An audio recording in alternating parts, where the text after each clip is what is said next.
أعوذ بالله من الشيطان الرجيم بسم الله الرحمن الرحيم الحمد لله رب العالمين وبه نستعين اللهم صل وسلم وبارك على سيدنا محمد وعلى آله وصحبه في كل لمحة ونفس عدد ما وسعه علم الله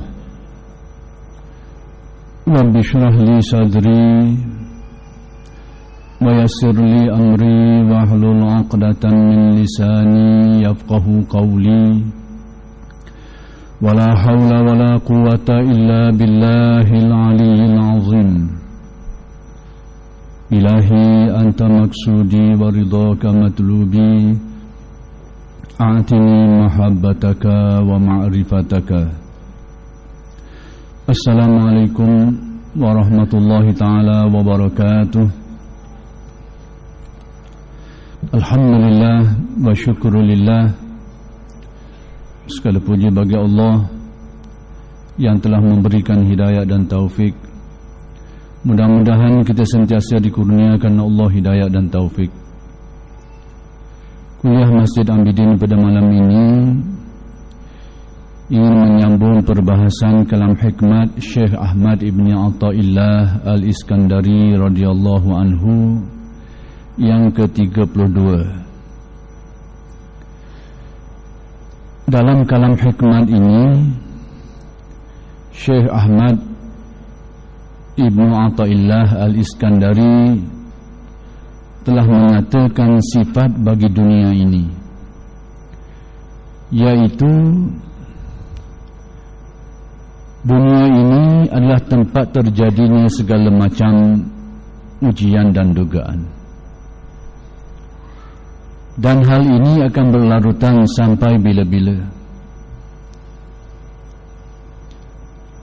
Bahawa terjadinya dugaan dan ujian dalam kehidupan duniawi ini adalah sesuatu yang menjadi tabi'i bagi kehidupan duniawi itu, dan dia tidak akan selesai sehinggalah terjadinya kiamat, sama ada kiamat kecil atau kiamat besar.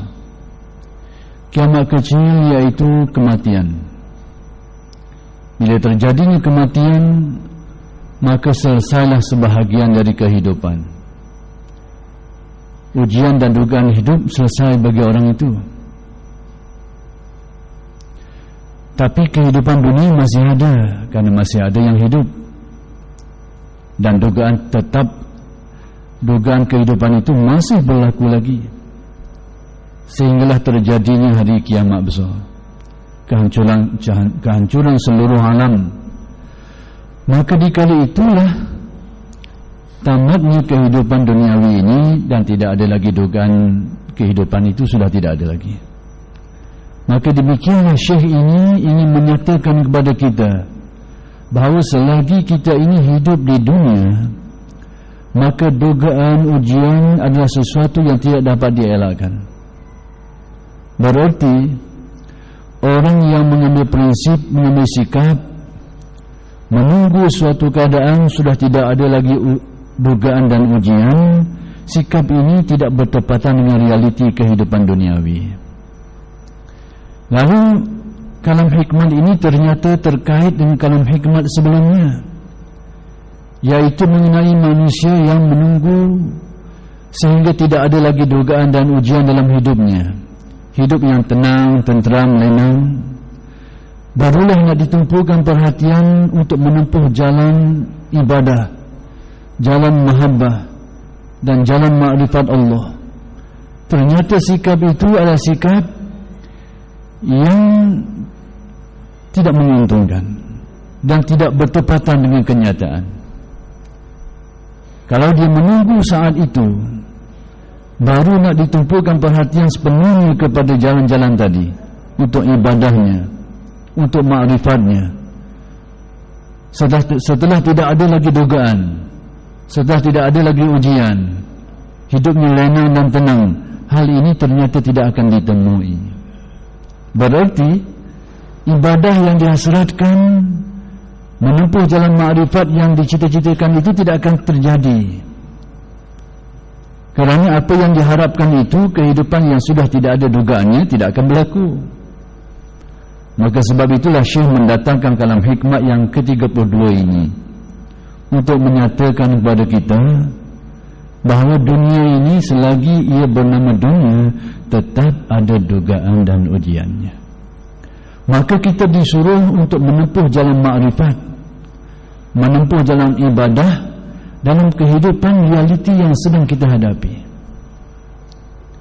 Di celah-celah kehidupan itulah perlu kita tumpukan perhatian kepada ibadahnya, kepada jalan ma'rifatnya. Kerana ibadah itu tidak semestinya dalam bentuk ibadah rasmi.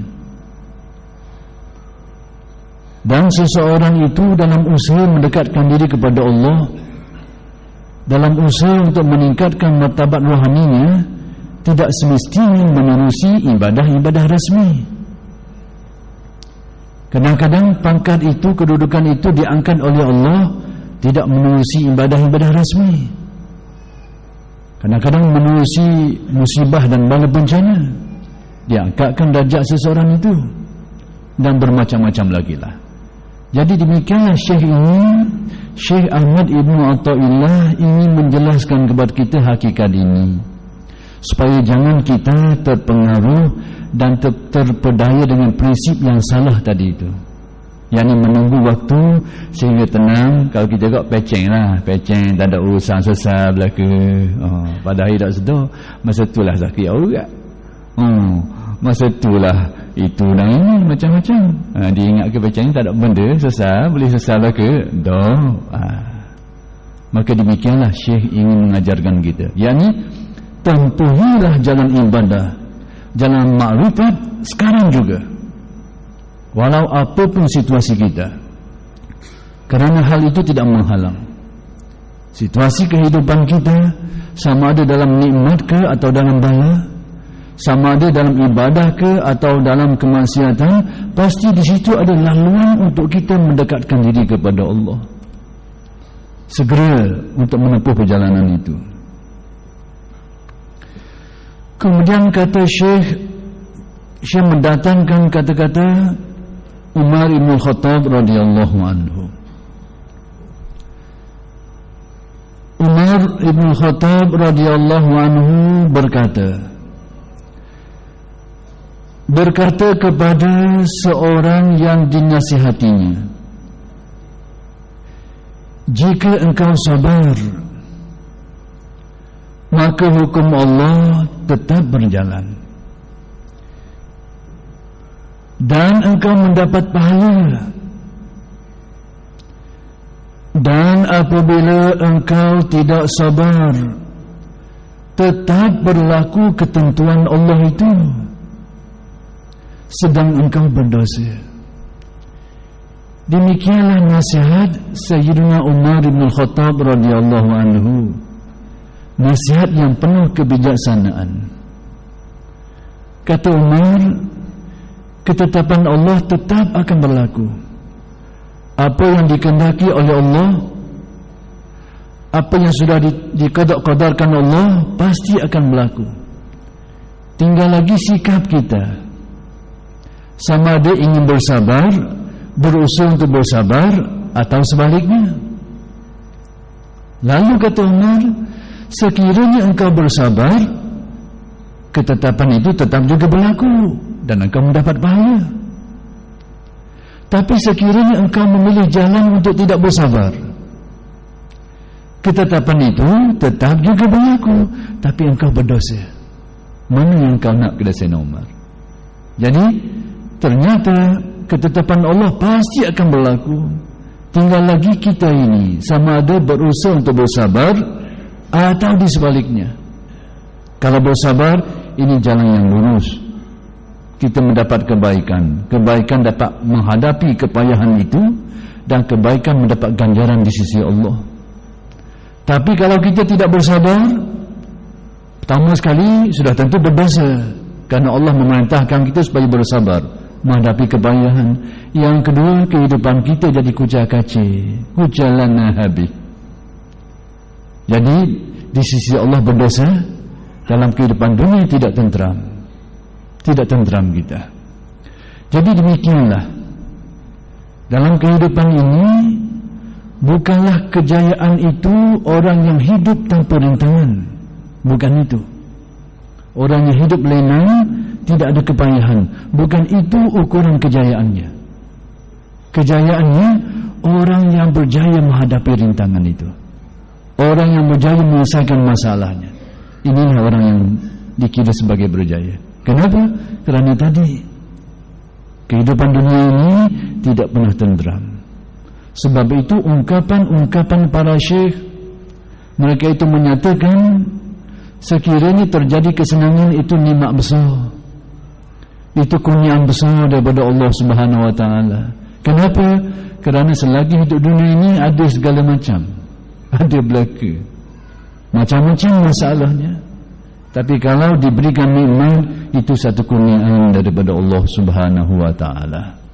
Jadi orang yang bersikap demikian, orang ini akan menjadi orang yang kuat syukurnya kepada Allah. Orang kuat syukurnya. Maka demikianlah kalam hikmat yang ke-32 yang ingin disampaikan oleh Syekh Ahmad Ibn Athaillah Al-Iskandari. Kemudian Syekh menuruti dengan kalam hikmat yang ke-33. Kalam hikmat ini sebagai panduan kepada kita bagaimana ingin menempuh dunia yang penuh dugaan ini. Nak elok bukan. Hak jenis tak mau berelok ni mati. Mati tak berelok lah. Habis cerita. Tapi selagi hidup, semua ini pasti perlu ditempuh. Maka yang perlu kita cari panduannya. Bagaimana usaha kita yang terbaik untuk menempuh liku-liku ini, perjalanan hidup ini. Maka Syekh memberikan kita suatu kekunci yang sangat bererti, kekunci sufi, kekunci makrifat, cara makrifat untuk menempuh kehidupan dunia. Lalu bagaimana kuncinya? Kata Syekh, ma tawaqqafa matlabun anta talibuhu bi rabbika wala tayassara matlabun anta talibuhu bi nafsika. Yang bermaksud tidak akan terhenti suatu permintaan yang semata-mata engkau minta, yakni engkau sandarkan kepada kurnia, yakni kepada kekuasaan Tuhanmu, dan tidak mudah tercapai permintaan, yakni pengharapan yang engkau sandarkan kepada kekuatan dan daya upaya serta kepandaian dirimu sendiri. Berdasarkan kalam hikmat ini, ada dua situasi kejiwaan orang yang menempuh kehidupan dunia ini.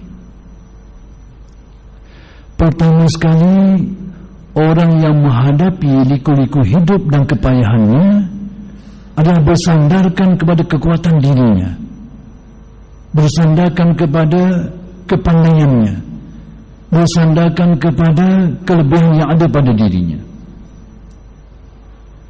Dia berusaha, di sebalik usahanya itu dia melihat kepada kekuatan dirinya. Satu jenis.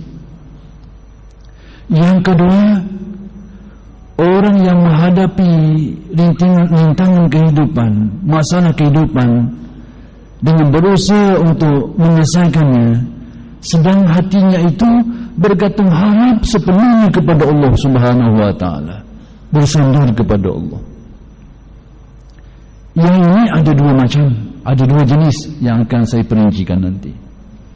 Jadi pada dasarnya ada dua kelompok manusia yang berusaha untuk menghadapi kehidupan ini, untuk menempuh perjalanan kehidupan, rintangan-rintangannya. Satu berusaha keras dan dia bergantung kepada usahanya itu, bergantung kepada kepandaiannya, kekuatannya. Yang kedua, orang yang berusaha juga, tapi hatinya tidak menaruh harapan kepada usahanya itu. Lantaran apa? Lantaran bergantung harap kepada Allah semata-mata.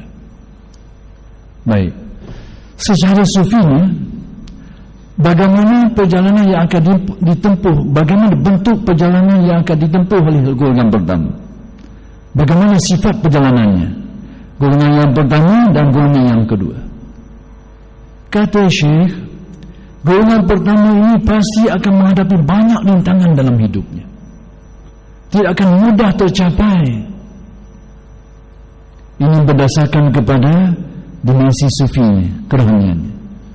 Orang yang berusaha menyelesaikan masalah semata-mata bergantung dengan kekuatan sendiri, dia pasti akan menghadapi banyak masalah. Bukan tidak selesai, tapi tidak mudah untuk diselesaikan. Berbanding dengan segolongan yang lain ini, yang menghadapi kepayahan itu dalam keadaan hatinya pasrah bulat kepada Allah Subhanahu wa taala, bergantung harap kepada Allah Subhanahu wa taala. Yang ini laluan yang ditempuh akan dipermudahkan. Jadi satu laluan menghadapi kepayahan dan kesukaran, satu laluan akan dipermudahkan. Yang menghadapi laluan sukar ini, orang yang bergantung dengan kepandaian diri, kepada kekuatan diri, dia pasti menghadapi banyak kesukaran. Bukan tidak berjaya, tapi lelah dulu. Adapun golongan yang kedua ini, dia banyak dibantu, akan dipermudahkan, akan diberikan laluan mudah untuk mencapai maksud dan tujuannya itu. Jadi yang bezanya, apa beza antara golongan pertama dan yang kedua ini? Yang bezanya hanya gerak dan situasi hati semata-mata. Zahirnya hampir-hampir serupa. Kalau golongan pertama berusaha, yang kedua juga berusaha. Bezanya gerak hati, situasi hati. Yang pertama itu dia hanya melihat kekuatan dirinya, dia lupa kepada pertolongan Allah, dia lupa kepada gerak, dia lupa kepada ketentuan Allah, lupa kepada hidayah pertolongan Allah. Dia tak nampak yang tu. Jadi nampak usaha dan kekuatan dirinya. Yang ini, orang ini dalam hidupnya pasti menghadapi banyak liku-liku kehidupan, banyak kepayahannya. Adapun golongan yang kedua ini, usahanya tetap usaha, tapi hatinya itu tidak bergantung dan melihat ke situ. Dia lebih banyak mengharap kepada kurnia Allah, bersandar kepada ketentuan Allah, bergantung harap kepadanya. Yang ini perjalanan hidupnya pasti banyak dipermudahkan, dan ini sangat teruji. Inilah pengalaman yang ingin disampaikan oleh tokoh besar ini, Syekh Ahmad Ibn Athaillah Al-Iskandari.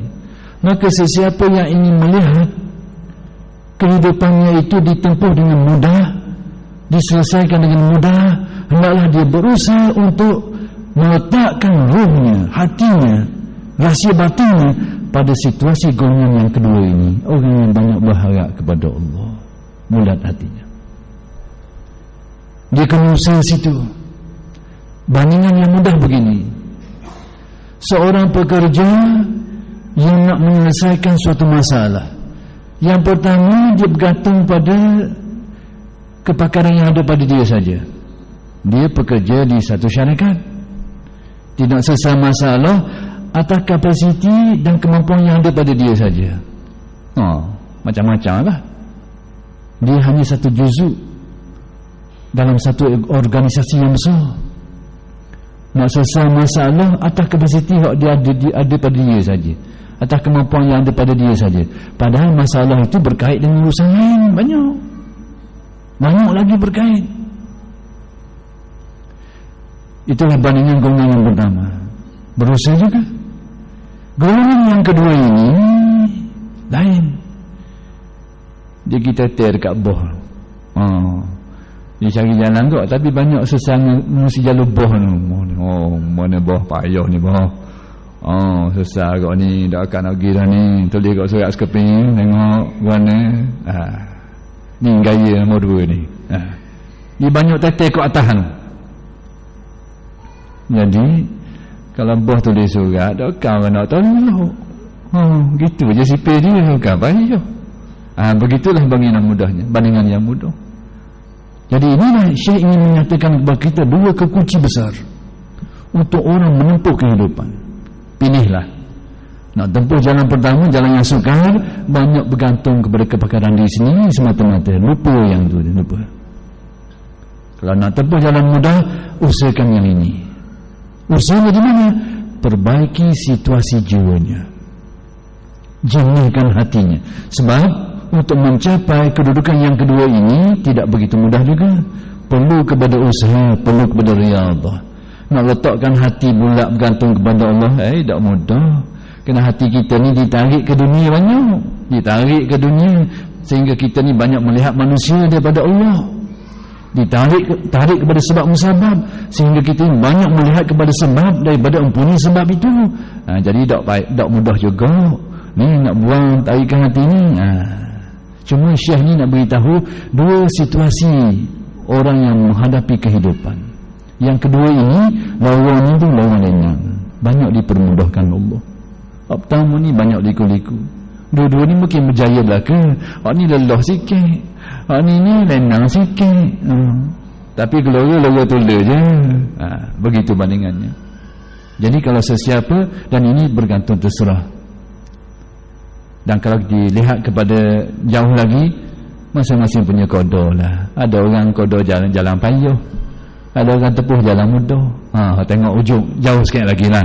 Tapi tengok dari sudut kita sebagai manusia, berusahalah untuk menyucikan hati. Mudah-mudahan digolongkan dalam golongan yang kedua, yang juga tetap menghadapi kepayahan hidup, tetap menghadapi kesukaran, tapi menghadapinya tidak payah. Kesukaran tetap kesukaran, kepayahan tetap kepayahan, tapi menghadapinya itu tidak susah. Tidak susah. Maksudnya kalau kod custom tu, lalu kod custom lah ke ni cewek, cewek banyak, ni surat skepingnya lepas laju lalu semua gitu je, tapi lalu kod tu juga. Gitu bandingannya. Jadi Syekh ni nak beritahu dua situasi. Orang yang menghadapi kepayahan binafsi dengan kekuatan diri sendiri, dengan upaya diri sendiri, ni banyak cendeng pun banyak, masalah pun banyak. Dan orang yang menempuh semua ini billah, hati yang bulat, seluruh pada harap pada dia. Dan kelakuan ni kita boleh tengok. Kita nak tahu kita ni duduk darjah mana ni, tengok bila berlaku satu masalah, ke mana gerak mula-mula kita tu. Kita ni unggah ke orang dulu, lalu ni unggah ke orang, unggah tu. Tu tanda kita duduk ke orang pertama. Memang payah jalan itu. Nak tengok berdua dia, tengok mana bila lagu payah, mana tempat kita unggah mula sekali.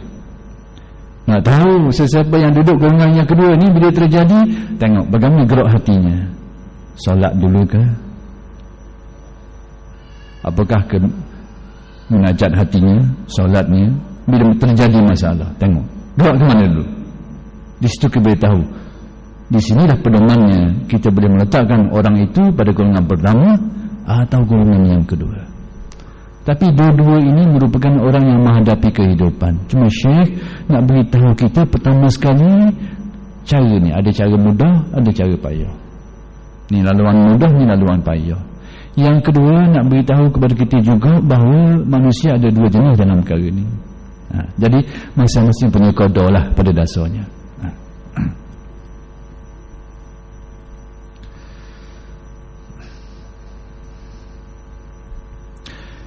Ada diceritakan di dalam beberapa karya ahli tasawuf mengenai seseorang yang ingin merubah tren kehidupannya. Di peringkat awal dia ingin dia cuba untuk merubah pattern kehidupannya itu dengan diusahakan sendiri dengan daya upayanya. Lalu kata dia, banyak tahun aku duduk tebang, tak jadi. Wah, sekali jadi sekejap, tak jadi semula. Maksudnya usaha dia untuk merubah situasinya itu dari satu keadaan ke satu keadaan yang diusahakan dengan kekuatan sendiri, dengan pilihan sendiri, ternyata tidak berhasil. Kalau berjaya pun sekejap je. Sampai bila? Sampai dia rasa aku dah kira dah, aku serah pada Allah jelah.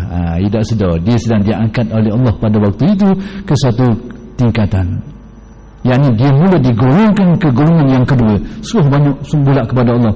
Rupanya tak payah buat benda, jadi sekarang jadi senang dia buat dia nak tu. Dan ini ketentuan Allah, ini kurnia Allah pada dasarnya. Kemudian kalam hikmah Syekh yang ke-34, min alamatin nujhi fin nihayati arju'u ila Allah fil bidayat. Suatu tanda akan lulusnya seseorang pada akhir perjalanannya jika selalu tawakal menyerah kepada Allah sejak mula perjuangannya.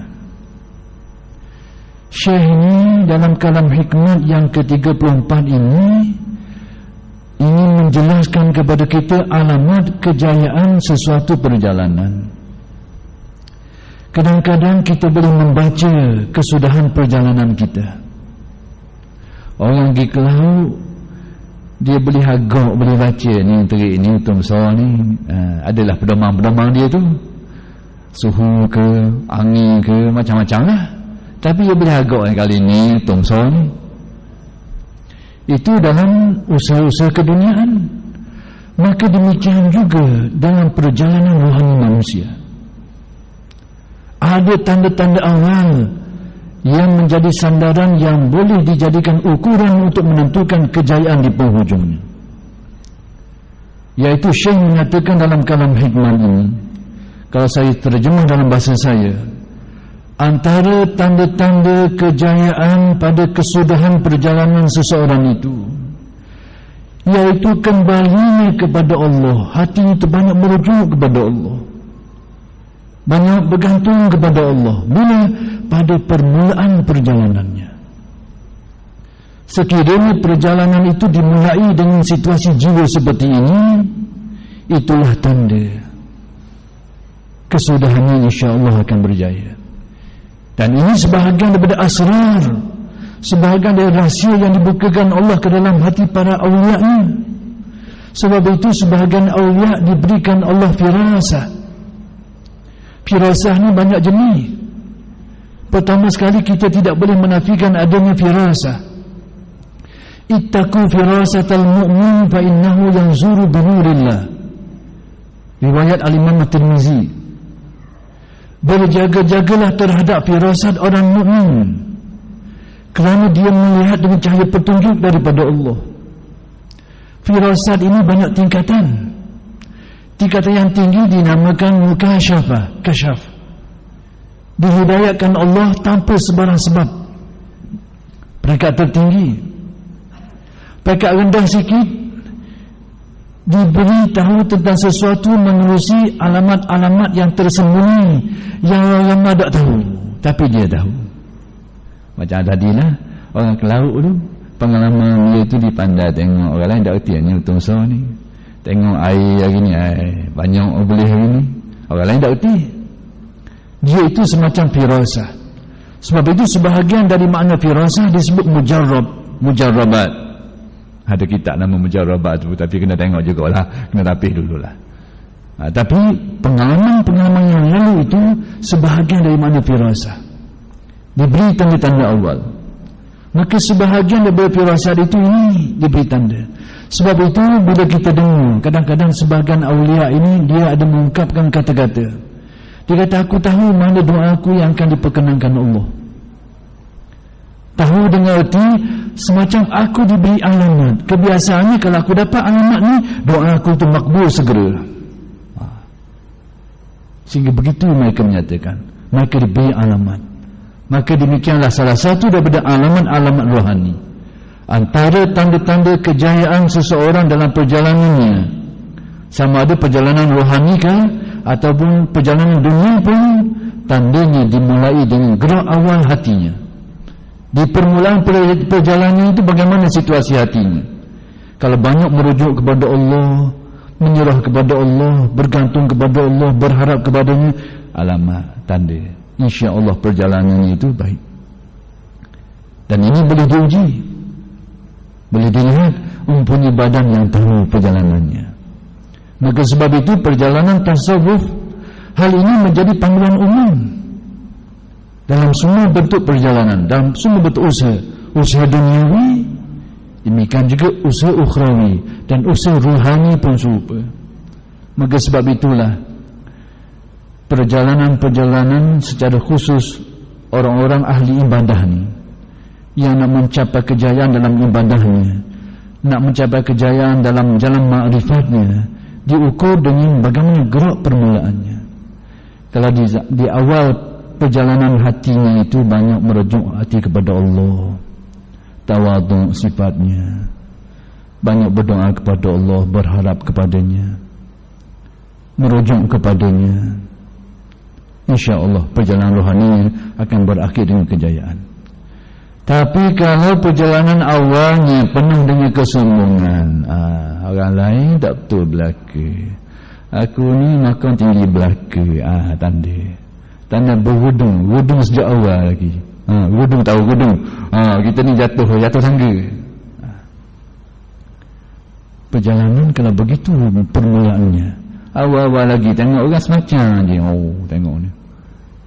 Ini sebab itu Allah Ta'ala bila nak beri hidayah kepada seseorang, tanda mula-mula sekali dia buka keaiban sendiri, dia nampak ni dia banyak kelemahan, banyak aib. Sebab itu pesan tuan guru kami yang kami ingat sampai sekarang dan ditulis dalam banyak makalah dalam dan catatan-catatan, ungkapan beliau senang dalam memberikan gambaran tentang perkara ini. Jangan kita merasakan kita lebih baik dari sesiapa pun. Jangan kita rasa kita lebih baik dari siapa pun, tak kira lah. Biar kita rasa kita lah. Sebab itu bila ada orang pergi tanya, tuan guru kami ini dikenali dengan banyak hal-hal yang gharib dan sangat dikenali, tapi bila orang tanya dia, tuan guru ni duduk makam mana? Orang ni tanya duduk makam mana? Dia buat bandingan gini, dia kata, kalau di sana ada tangga banyak tingkatan tangga, yang di bawahnya, di sinilah tempatnya, tempat saya. Tangga mula-mula sekali tu, bawah sekali, Masya Allah. Demikianlah tuan-tuan syekh yang jujur, mursyidun yang jujur, penuh dengan tawadhu, tidak suka menilai orang kerana asyik dengan kelemahan sendiri. Maka sebab itu perjalanan rohani kalau ingin berjaya, biar kukuh ini, biar kukuh hati yang sedar dirinya, sedar banyak kesilapan dirinya. Jangan banyak tengok orang. Antara tanda awal nak kenal orang ni akan banyak babah, dia banyak tengok orang. Tengok orang ni dak kenal, orang ni dak kenal, tanda ni jalan nak babah tahu ni, nak melecong ke lain. Tutup pandangan kepada orang, buka pandangan kepada dirimu sendiri. Kau perhatikan keadaan dirimu sendiri. Sekiranya itu terjadi pada seseorang, itu tanda orang ini sedang dilalukan Allah jalan hidayah, sedang dibukakan laluan untuk mendekatkan diri kepadanya. Berbalikan kepada apa yang diriwayatkan, idza aradallahu bi'abdin khairun faqahahu fid din wa basarahu bi'uyubi nafsi. Bila Allah Ta'ala nak menghendaki kebaikan bagi seseorang itu, diberi faham terhadap agamanya dan dibukakan sehingga diperlihatkan banyak keaiban diri sendiri, banyak tak sesayang, banyak sangat. Maka demikianlah tanda awal orang ini sedang dilalukan dalam jalan hidayah. Jadi demikianlah Syekh dalam kalam hikmah yang ke-34 ini memberikan kita suatu petunjuk bahawa gerak hati di peringkat permulaan perjalanan itu kadang-kadang menjadi alamat kepada kesudahan, menjadi alamat.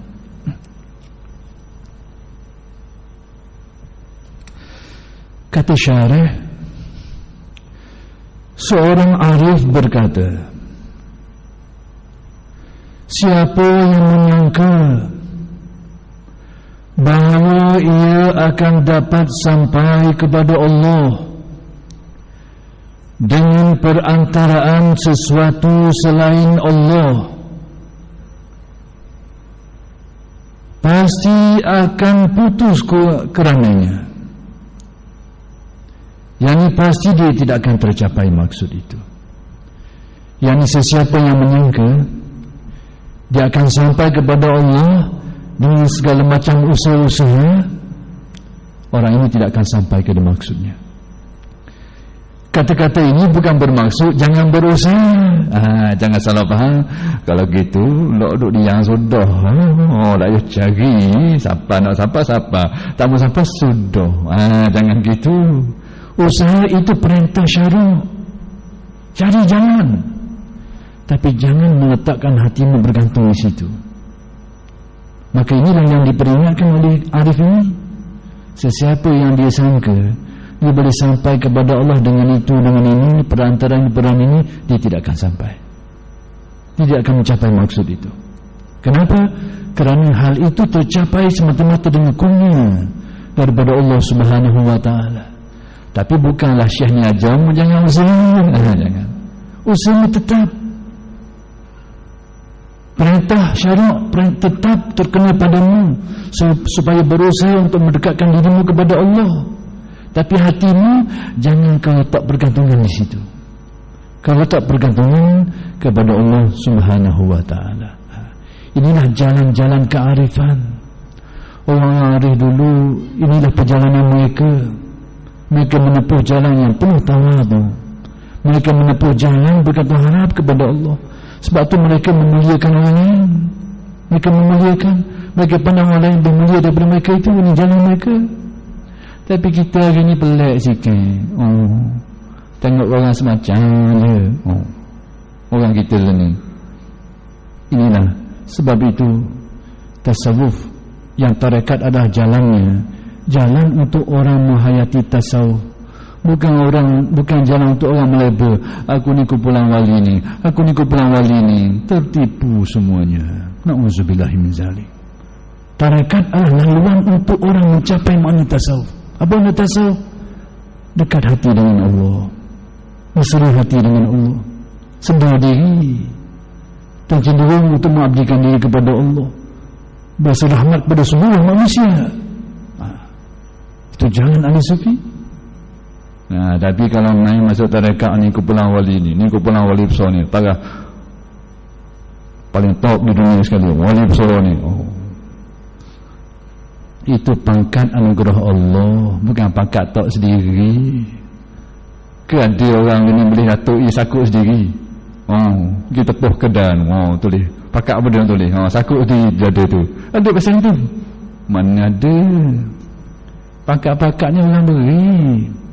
Dan orang beri pun layak dengan dia. Padang dengan dia.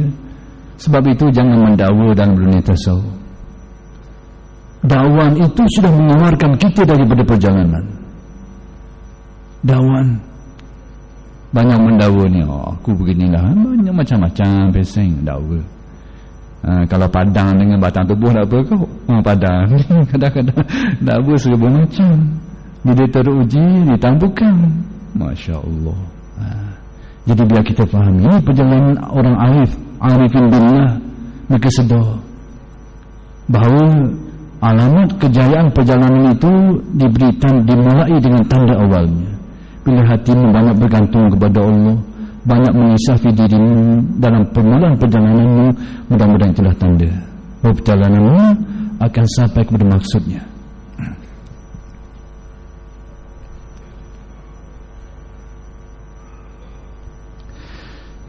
Dan sesiapa dalam ibadatnya bersandar kepada kekuatan dirinya, buat ibadat dan melihat kepada kekuatan diri sendiri, diserahkan oleh Allah kepada kekuatan dirinya. Akibatnya orang ini akan menanggung beban dalam ibadahnya. akan terbeban. Maksudnya apa? Tak tahan lama. Tak tahan lama. Sebab itu orang-orang yang menempuh jalan ibadah, lalu dalam ibadah itu banyak melihat berkekuatan dirinya, dia rasa dia boleh buat ni atas dia semata-mata, ni tak di jalan jauh, tak larat nak takut, nak tanggung beban satu hari. Sebab orang ini akan diserahkan urusannya kepada diri sendiri. Dah cakap lama-lama, tak cakap. Yang boleh bertahan orang yang bersandar kepada Allah. Jadi oleh kerana sudah sampai waktunya, kita berhenti setakat ini dulu dan kita akan sambung minggu depan. Tak ada ulang sekali lagi, minta maaf banyak-banyak lah, yang sekali lagi lah. Aku qauli hadzal wa astaghfirullahalazim wa li wa lakum. Assalamualaikum warahmatullahi taala wabarakatuh.